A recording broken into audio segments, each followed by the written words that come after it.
Are we expecting too much too soon from our youngest children? What does school readiness really mean? And why is play the most natural form of learning being squeezed out of our classrooms? Today I'm joined by Ruth Lue-Quee, a highly qualified education consultant and award-winning former Deputy Headteacher. Ruth brings extensive experience in both mainstream and special educational needs, with particular focus on early years and Key Stage 1. Ruth believes that everyone should play more and is dedicated to empowering parents, caregivers and professionals to engage and educate children through playful, enjoyable and developmentally appreciated learning experiences.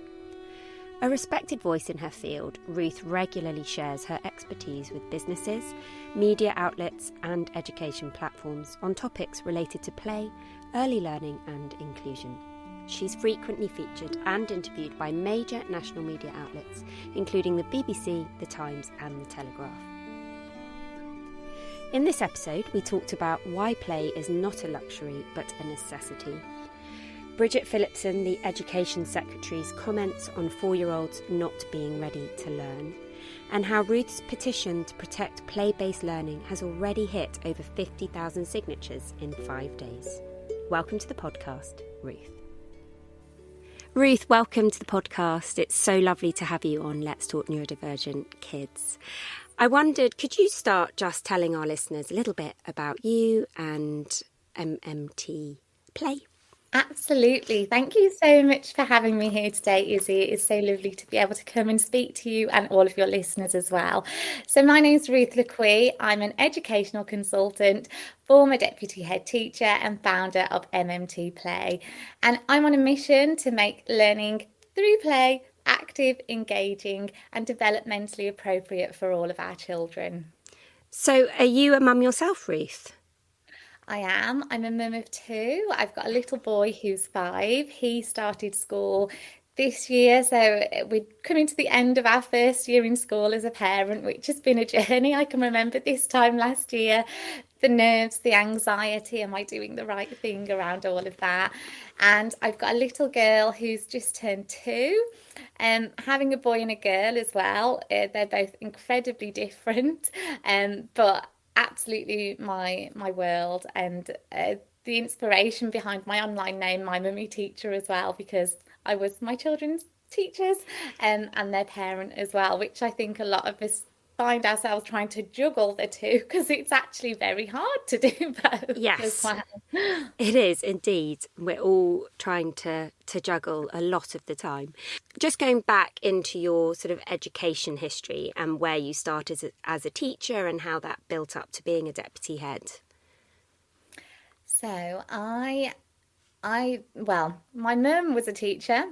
My dad was a university lecturer. My grandma was a head teacher. So I'm one of those people that I think teaching was in the blood for me. I didn't really ever know what else I would do. Well, I used to say I'd either be an estate agent as a teacher or run my own business. I've ticked 2 of them off, so maybe one day I'll have an estate agent as well. But I was that child that I loved, getting all my teddies out, getting my dolls out, playing teachers. I can remember asking for a whiteboard for my birthday when I was 7, and that was honestly the best present I ever had. My poor brothers used to get roped in. I was the teacher. And so I never really wanted to do anything else. That's what I was going to do. I did a BEd, so I didn't go to university and study a different subject and then train to be a teacher. I literally went in to be a teacher. And I remember at the time my mum saying to me, if you do this, then there's not really many avenues you can go into. You're putting all your eggs into one basket. But that was very much me, and absolutely loved being a teacher. Once I sort of qualified and had positions myself, I taught in 3 schools in 3 separate authorities and differing types of schools. So I taught in one school that was quite affluent. The other 2 were in very socio-economic deprived schools with high percentages of pupil premium children, English as an additional language, SEN. And I absolutely loved my job.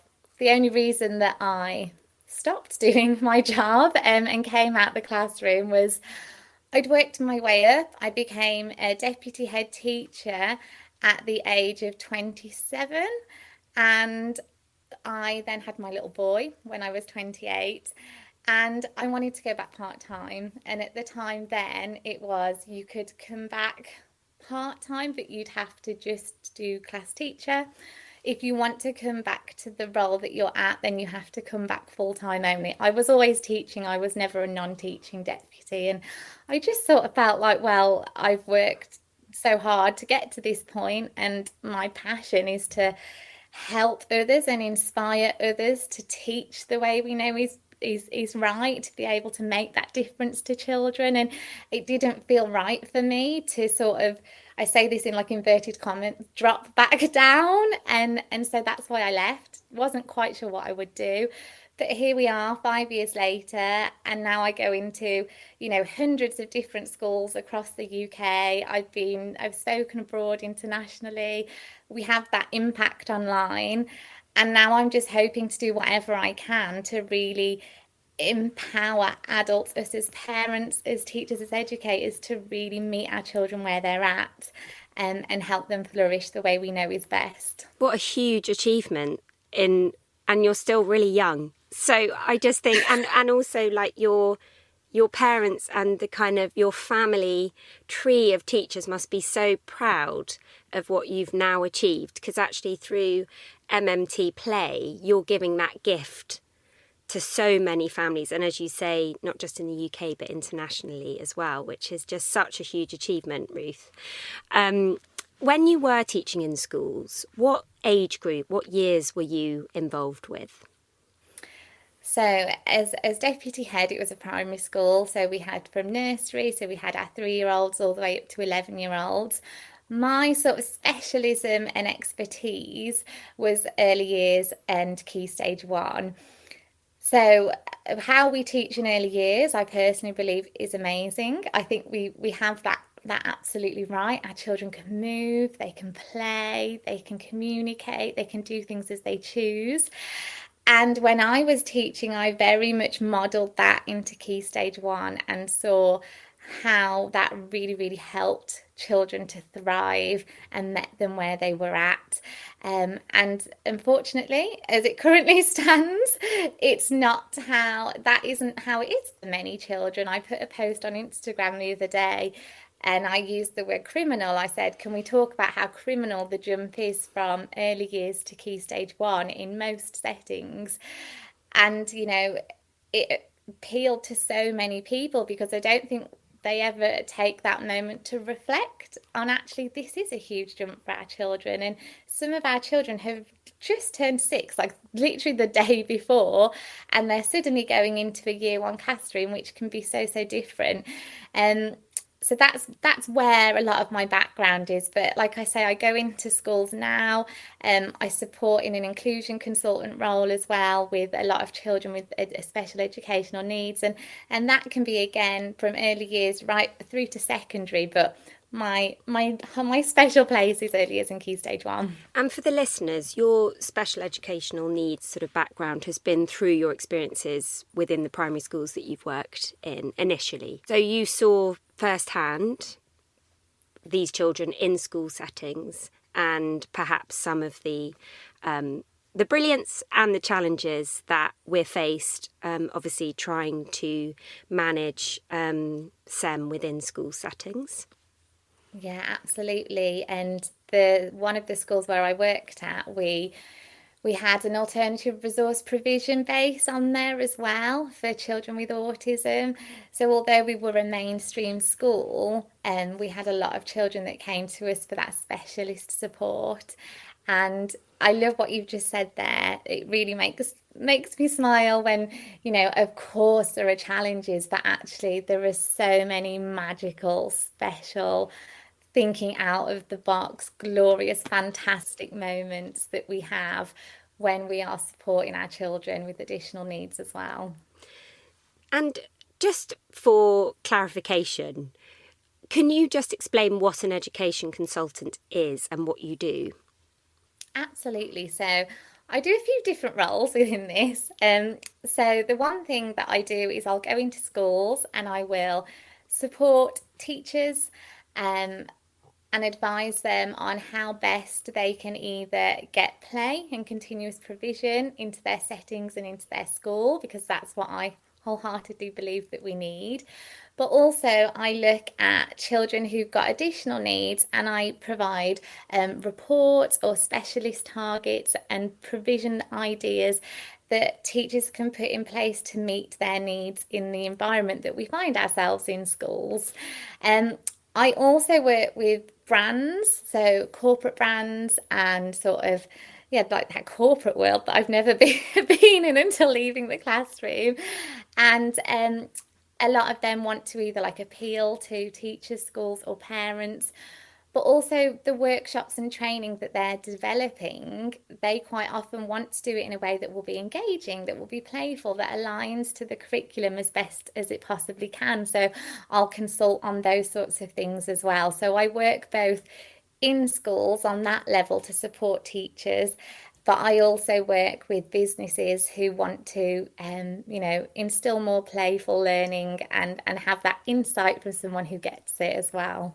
Thank you, Ruth. I think it's really important that we just really understand your breadth of knowledge, the fact that you have been in the classroom, you have worked outside of the classroom, you are in this, consulting. Before we dive into something that was released last week, which has upset many people, by Bridget Phillipson, the Secretary of State for Education. And I just want to read this out so that we can just start to slowly have a conversation about it. Because I know for me personally, initially I felt very, very angry and frustrated. And then I felt very sad. I felt a little bit like there was parent shaming that was going on. I felt it was a very misplaced, judged set of words. So I'm just going to read them out. And also, I just want to say at this point, I have never entered into the realms of bringing up political statements. And I'm not somebody that, wants to even pretend to be extremely, knowledgeable or all the rest of it. But I just felt that it just felt so innately wrong. Especially as a parent with a neurodivergent child, I felt I couldn't just not say anything. So this is what was said by Bridget Phillipson. Many children are arriving for the first day in schools simply not ready to learn. A quarter not fully toilet trained. A third can't follow instructions. Half can't sit still. It holds those children back, of course, but it holds the whole class back as well. The earliest years of their lives, they are some of the most important.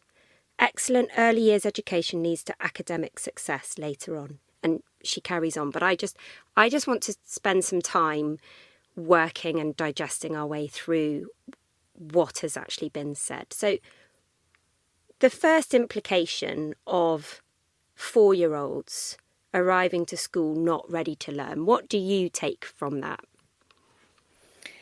So when I felt exactly the same as you, when I saw that, I woke up and I just felt like I've never heard something so infuriating. It's not as simple as that. Like, children, by the nature of being a child, in childhood, they want to learn. Like, I have never ever met a child that doesn't want to learn. If there's a problem with children learning, then to me, that problem is not the child. The problem is the environment around the child. The problem is the support or the lack of support we're providing to that child.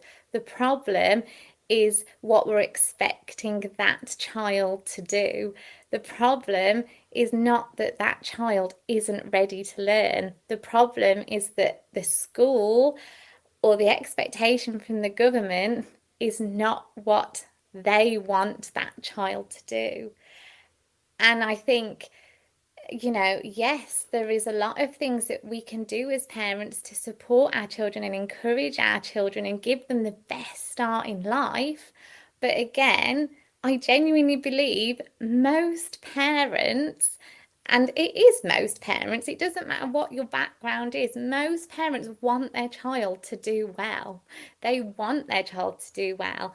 There may be certain barriers that mean it is a lot more difficult for some parents to be able to support their children, but that doesn't mean they don't want their child to learn, and it doesn't mean they don't want their child to come to school ready to learn. So I think there's a lot to unpick. As a teacher, teachers will say, some teachers would say, they're not coming to school ready to learn. But what does that mean?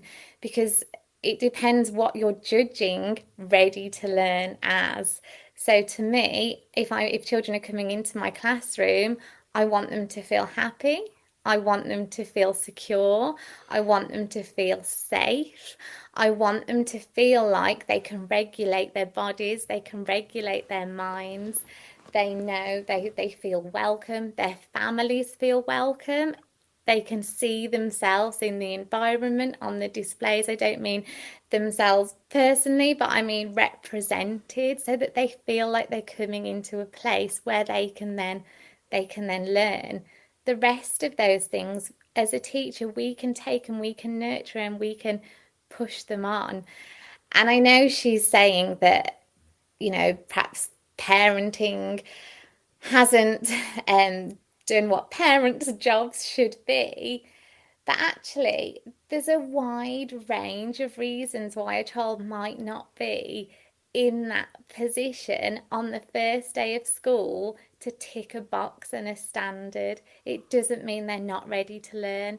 They are ready to learn if you meet them where they're at and take them on their unique journey. And I totally agree that when a child starts, I've got 3 children, and I've been through that first, settling into a new environment. Feeling safe is the most important foundation to any education.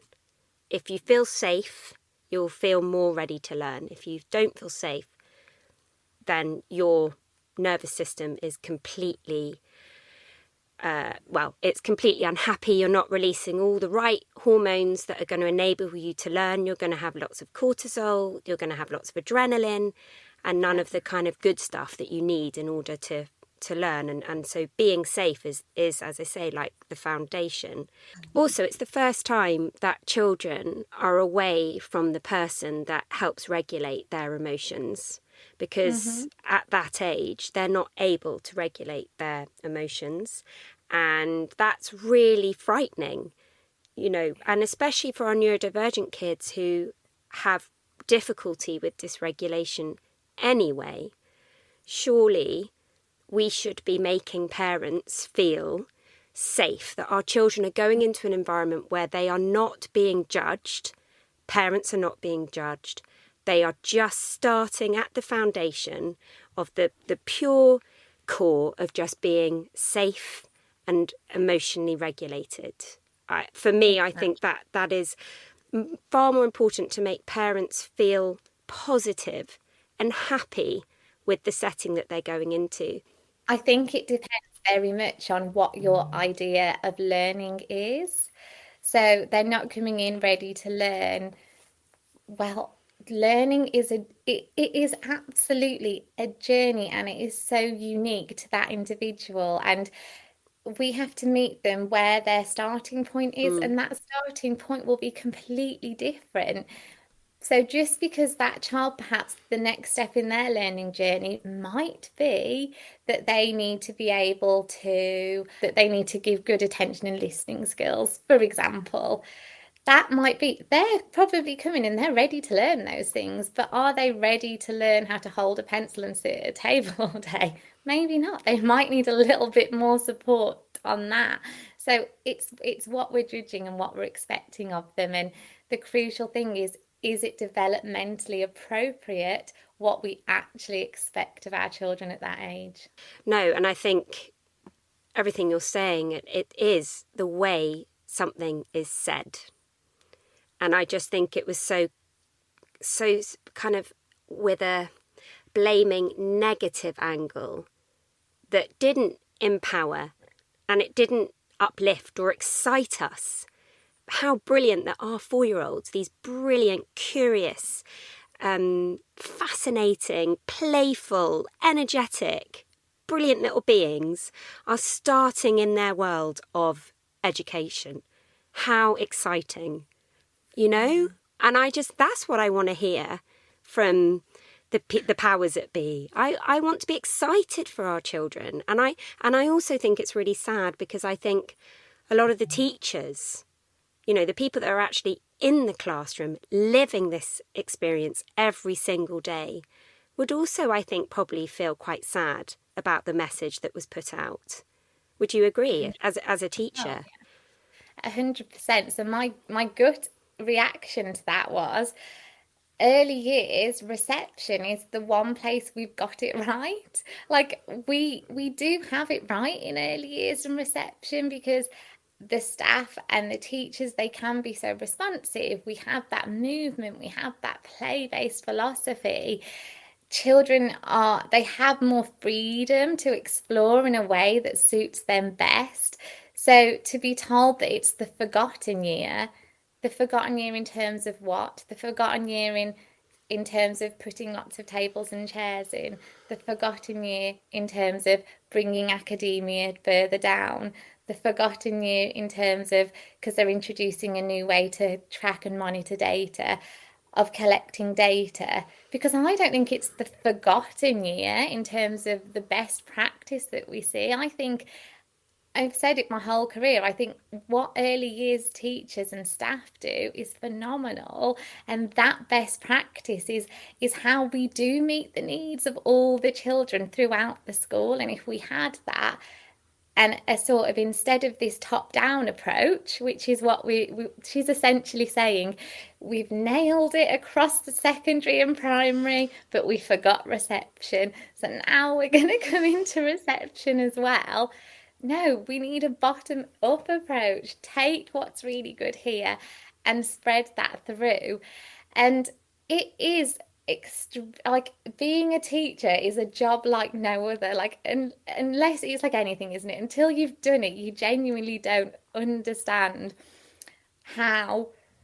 Like, as a mum, you get overstimulated, don't you, when your kids are like here and there, and one's tugging on you and the other one's here and the other one wants to be, and I don't think that ever goes away. I think that just happens all the time. Like, as a teacher, imagine that multiplied by 30. I mean, hats off to all you amazing teachers who look after our kids daily. And yeah, I mean, I can't imagine. And I think, you know, I also think we're coming off the back of COVID and the impact that had, and also the impact on those 4-year-olds that are coming through. But, you know, I was, you know, home educating my older children, and that was just our own children. Now, I know it's harder with your own kids, but I would often think, how do teachers do this? Like, how do they do this? It is amazing. When she says about a third can't follow instructions, what instructions are we referring to there, do you think? So this is where what I'm going to say might be a bit out there, but I'm going to say it anyway. So yes, in society, to be able to, you know, be around our children, be around other children, to get on with the children, to get on with people in the world, to follow, you know, we have instructions, we have rules in the world that we have to follow. And that's absolutely fine as long as those rules are there for the purpose of keeping us safe, keeping us feeling happy, collaborating together, making us feel secure, and they've got a true purpose behind them. That's amazing. And of course, we have to teach our children that there are these sorts of rules in there. The difficulty comes for me is when, what's the purpose of the instruction? Now, this is particularly where I think with sort of my SEND hat on, and when we get instructions for the sake of instructions, the instructions for the sake of compliance, instructions for the sake of, I've got 30 children in this classroom and we're all sat on the carpet right now, so everybody needs to be sat on the carpet, and you all need to have your legs crossed, and you all need to have your arms folded, and you all need to have your eyes on me. And if you're not doing that, then that's not following instructions, because that's what I've asked to do. that to me is not necessary. That's not neuroaffirming. That's not meeting every child where they're at. It's having instructions for the sake of having instructions. And I know, and you know, without fully understanding where she's coming from with that, is it that she's saying these 4-year-olds are coming into school and they're not ready to basically be told what to do, what to think, when to have a break, when they can do that.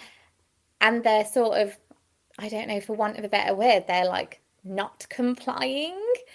And so then that causes problems because we can't control them in that sense.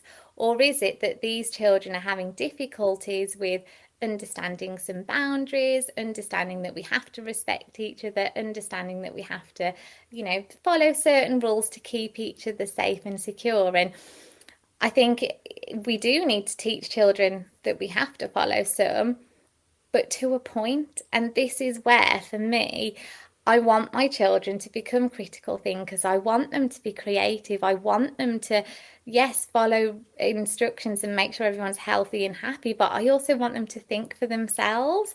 I want them to advocate for themselves. I want them to be able to move around if they need to, or get a drink when they want to if they need to, or go to the toilet when they need to. I know we spoke about toilet training a minute ago.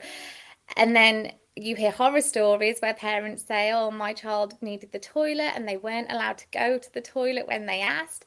And that's just like so bizarre and different. Or even when we think about, like, in primary school, we're so good at saying to our children, like, if you feel hot, take your jumpers off. We're teaching you to self-regulate. And then they go to secondary school and they have to ask permission to take their blazers off, or they have to. It just doesn't make sense to me. It's like, what's the purpose of following the instruction and following the rule? Is there a purpose that's going to enable these children to flourish, be safe, thrive, and be curious, mini like children into adults? Or is the purpose really that if everybody just does the same at the same time and it's all very nice and we can all conform, that it's easier for an adult? And it's easier for them to pass a test, and to get this data. So yeah, I just think it's how you go about it as well. And there's so many more things that come into play too. Like this generation now, they are growing up in a digital world. There is no denying that whatsoever. And so children's attention spans and all those sorts of things, they're very different, because years ago, like when we grew up, we all had free play. We would be able to go off, we'd do this. Even like with my own children, I noticed that they're not used to that as much, because even if we go to the park or we go here, like I'm very much like, oh, make sure I can see you, stay by me. They don't have that like freedom to play and to explore like they do. And their attention is very much spent in a digital world. So it obviously will affect things. But if that's where our children are, then we do something about that and we meet them where they're at and support them on their journey. Yeah, because the classroom, if there is no flexibility and if everything is very rigid and you have a teacher that, I don't know, maybe wants that sort of conforming, ordered classroom, if you have a neurodivergent child in that situation, they're going to really struggle. So I know, for example, with my child, going to the loo was their way of saying, I need to move. So they worked out that if they asked to go to the loo, that meant that they had their escape. They had their chance to move, rather than, can I move? Or just have the flexibility or the freedom to move. Why not give that child a different responsibility to go off and, I don't know, hand the pencils out, or go and give them a job, go and give them something to do, empower them, lift them, play to their strengths. So I think that's why when a statement like this comes out and it said, half can't sit still, that really hurt. That really hurt, because no child is designed to sit still. As adults, we're not designed to sit still. We all want to move. That is just a human right. And so, yes, of course, is a place where you need to learn because it might be a safety reason. Perhaps they're at lunch and they need to be having their lunch, or, within the classroom for a purpose of an activity. Of course, there are appropriate moments. But if you have a child, and of which in a classroom I would imagine there is a strong percentage who can't sit still, that statement is actually going, yes, half can't sit still, because we're dealing with a neurodivergent, classroom. And if we could be more inclusive and sort of lean into everybody's differences and I don't know. I think that for me, I think that's what made me feel that's what really kind of hit a nerve. I completely agree. For me, the sitting still was the worst thing she said. And somebody said to me in a comment, they said, I'd actually be more concerned about the 4-year-old that can sit still. Yeah. Like literally, 4-year-olds are not designed to sit still. If we're talking about school readiness, which is the whole big hoo-ha at the moment and getting children ready for school, sitting still would not be one of my ultimate things that I want a child to do, because that is not how they learn best. I can tell you this from my experience. I can tell you this from the research, what the research shows us. Children need to move, so it has all the physical benefits. It's not just about keeping them healthy, getting their heart rate up. Of course, that's brilliant. But actually, it's things like their dexterity. It's things like building up the strength in their muscles to be able to then hold a pencil. And actually, that comes from doing large movements and big movements before we even get into the smaller movements.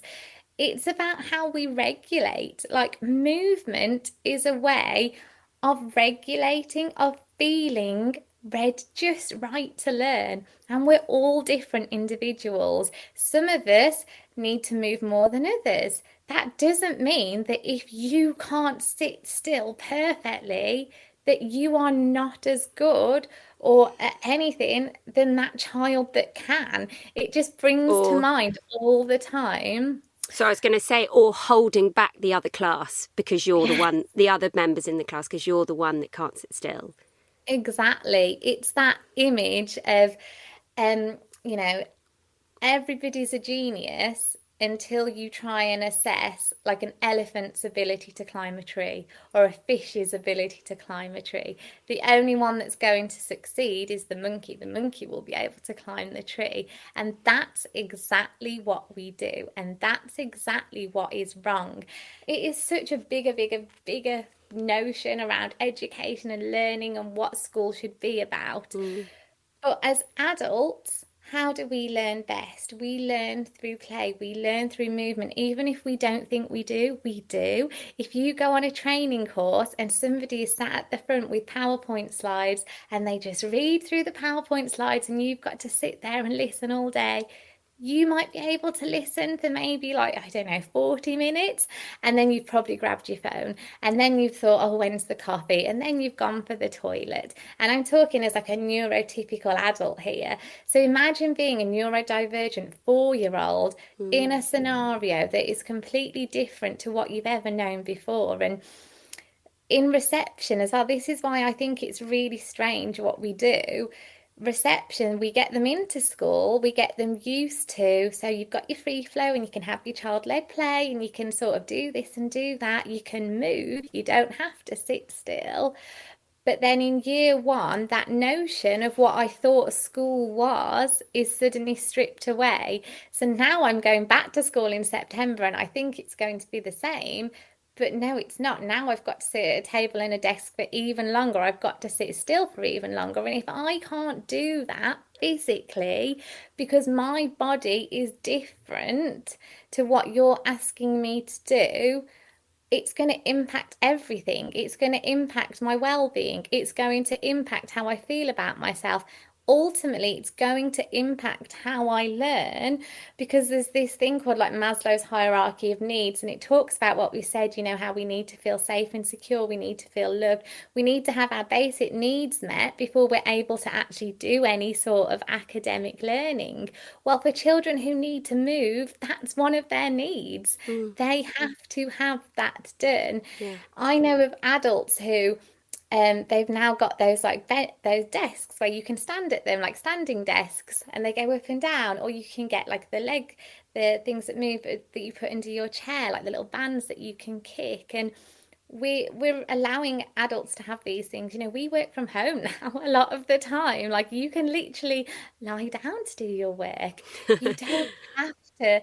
You don't have to sit still. Like, who is that for? What is the purpose of that? How does it benefit the child? And I always circle round to, I will do anything if it is for that child. If it's not for that child, then why are we doing it? Because why are we doing it? Sitting still, for me, is not something 4-year-olds need to do to be able to be school ready. Like you said before, the things that we want to do are the things like, can you spot a ladybird on somebody's arm when you're just walking around? Like, I love how 4-year-olds have that ability to be like, oh, there's a ladybird. Like, they focus on the little details that we don't focus in on. If you can do that, that's amazing, because you've got curiosity. You've got that way of looking at the world that's different to me. You've got that ability to learn, and that's what we want to like home in on and really, really pull. And when I was teaching, a lot of the children that I taught, they were the children that came to school and they weren't potty trained, or they couldn't sit still, or they didn't have those attention and listening skills. Now, I could have been a very stressed out teacher trying to make them do these things that children are not designed to do, or I could teach them in the way that I knew was best. And for me, it's joy when you allow, and this sounds horrible, I'm even saying allow, but when you allow children to be children, when you allow them to move, to laugh, to talk, to communicate, to play, to follow their interests, even little simple things like in Key Stage 1 with the children who needed it, who, let's say, for example, like we're struggling with their maths. I had some children that were obviously sat at the desk, they had their maths books, they'd do it with pen and pencil, but developmentally that's where they were. Then I had my other group of children who I'd make a treasure chest in the sand. They had to pick out a number, they'd run back and forth in the little outdoor area, they'd stick the number, they'd go back again, because that was where they were at and that's what they were needed. Like, sitting still is actually the hardest skill to master, because your like vestibular sense, your proprioceptive sense has to be fully developed. So if that's not even fully developed in your starting school, you're not going to be able to do it. And I don't want you to do it anyway. I don't want any 4-year-old to sit still. No, and actually I don't really want any child to have to sit still. And I think, you know, also you've got a cohort of kids who join in September, but their birthdays could be nearly a year apart. So developmentally, you know, the child that's the eldest in the class versus the youngest, there are big developmental differences. So there is going to be, you know, that disparity. And actually, I think, you know, when I spoke to Naomi Fisher, and exactly saying the same as you about, you know, let's not push the academics down, let's push play up for longer, because really, what is the rush? Like, why do we need to assess? Why do we have all these exams? Like, surely, I mean, I even loved that sense of not aging, like not putting children into age groups, you know, for a certain length of time, where it just became much more free play for much longer to develop their curiosity, their creative thinking, but also their feeling of safety. Because I think for a lot of our children, especially our kids with, you know, who are neurodivergent, the impact on school that it's having on their mental health is so enormous, and it's quite frightening. And I think I just think there was such an opportunity for change, and I think there was such a cry for it, and such a kind of, there's so many stats, there's so much research, there's so many people that could advise on the way children of this age develop, and yet we've kind of gone back to the Victorian era. It's just I can't, and even when I try to look at this objectively, and try to think, and yes, maybe there's some argument, but really when we've talked about it now, fundamentally, when a child enters into the education system, it's the system that's got to fit them, not them needing to fit the system. Can we talk, because the reason that I wanted you on, Ruth, is because you have created this amazing petition for more play. And I really want the listeners and for us to be able to share this so that people can sign the petition. Can you tell us what it's for, what you're hoping to do, and what inspired you to do this petition? Absolutely, of course I can. So, well, I was sat in bed in my pajamas at 11 o'clock one evening, as you do. Yeah. And I just felt like I just got to the point where I was like, enough is enough. Like all this, genuinely, like when Bridget Phillipson came in to power, in terms of education and what she was talking about and the things that we were going to see, I had that element of hope that actually this could be the moment that we get that reform that we need. I was really excited, and the longer it's gone on, the more worried I am, the more I feel like it's exactly what we've just said, that actually we want to push things further down. They're not seeing the value in play-based learning. And when we talk about our children with additional needs as well, we say what's essential for some is beneficial for all. And that's truly what I believe. A lot of the strategies that I'll recommend for children, I'm like, actually, this would be beneficial for every single child. But play truly is one of those things. Learning through play, having a continuous provision, and how that works is you take what we do in reception in early years and you model that. So your classroom is set up in a way that you might have like a home corner, you might have a water area, you might have some dressing up clothes, a role play, you'll have construction, you'll have things for writing and to inspire writing, you might have weighing scales for maths. They're just around your classroom, your children know where they are. And then you have a small table of children that you then work with in a smaller group so you can meet them exactly where they're at, push them on, because again there's this notion that they need to sit and learn for 6 hours. They don't. They just need really, it's like quality over quantity, really. And then they go into the environment and they play themselves, they communicate with their friends, they do writing because they're inspired to write because it's engaged them and they want to do that. This can work throughout primary schools. I've seen this work amazingly in year 6 classrooms, but it's been stripped away. And how it currently stands in England, the early years framework recognises how important play is. It's talked about under the characteristics of learning. It is fully pushed. We talk about it, this need for it. Then our children go into Key Stage 1, which is year 1 and 2, so they're 5, 6 and 7. And suddenly in England, in most schools, that play disappears. They are taught like how our children are taught in Key Stage 2, in Key Stage 3, and Key Stage 4. Now, I believe that this play-based model can run right the way through, but it would be an absolute win to get it in Key Stage 1, which incidentally in Scotland and Wales, they do have play protected within their curriculums. It's just in England that we don't have this for our children. So the petition is to make play-based learning, to make play and continuous provision statutory in the Key Stage 1 curriculum in England. And that's because I truly believe, and I know, this is how young children learn best. They're everything to do with the child, their enjoyment, their intrinsic motivation, their well-being, their health, their happiness, their communication skills, their childhood, that joy of going to school.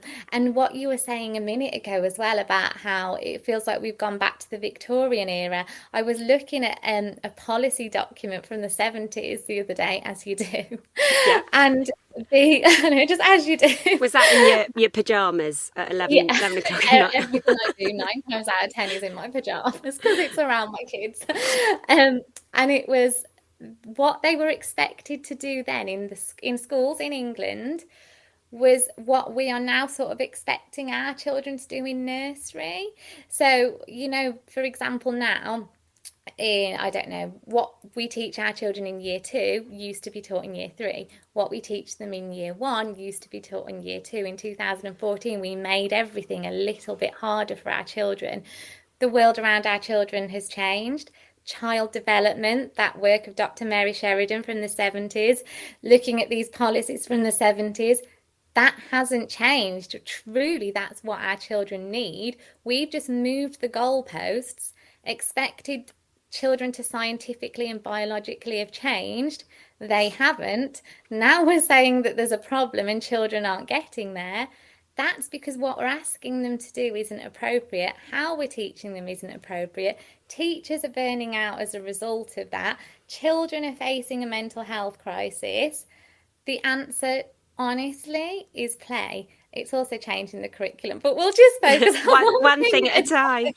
And I think as well with play and everything you're saying, it's so brilliant. You thinking about, yes, there could be an area in the classroom where you can lead smaller sessions in year 1, where you would get more targeted learning, and then you would have more play areas to still even explore what it is actually you're learning at that table through interests and what they want to learn about. Because I know for my children, it's all, if they are interested in something, then they can focus and they really, really thrive. If it's something they're not interested in. For people that, please go and sign the petition. I'll put it will be in our show notes, Ruth. Is there anything else you want to say about the petition?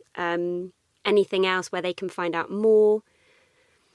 Oh, well, thank you so much for having me on here. And I just hope that it's empowered others to sort of question and think, do you know what, there is a better way for all our children that can truly help all of our children to thrive.